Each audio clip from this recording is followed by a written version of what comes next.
Nigel Winterburn believes Arsene Wenger's obsession with returning Arsenal back to the peak of English football was the reason the Frenchman now regrets staying at the club for so long.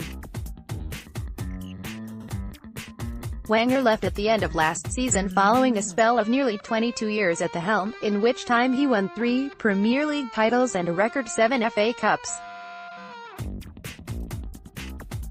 But title challenges in Champions League football went missing towards the end of his tenure, as did the unequivocal support of the Arsenal fanbase.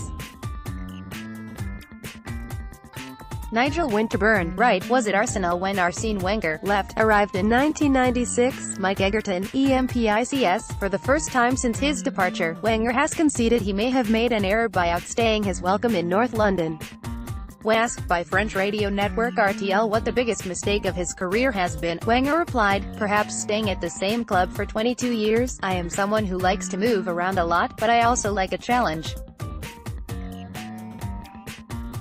I've been a prisoner of my own challenge at times." Winterburn, who was at Arsenal when Wenger arrived in 1996 and would go on to win the Premier League under his stewardship, feels that challenge is what may have kept his former boss in the position for such a lengthy spell.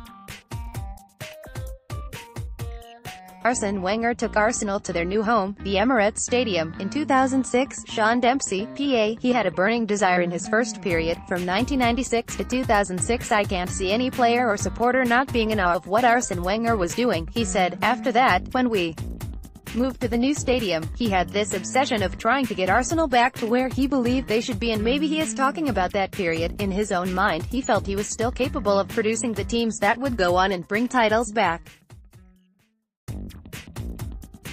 Arsene Wenger won 3 Premier League titles and a record 7 FA Cups at Arsenal. Adam Davey, PA, there were almost 2 different periods for Arsene Wenger, and it was certainly a different period when he came into the new stadium. Arsenal appointed Unai Emery as Wenger's successor, albeit in the role of head coach, and have been busy in the summer transfer market, landing no fewer than 5 new faces. Emery's first competitive game in charge of the Gunners will be against reigning champions Manchester City on the opening weekend of the new Premier League season.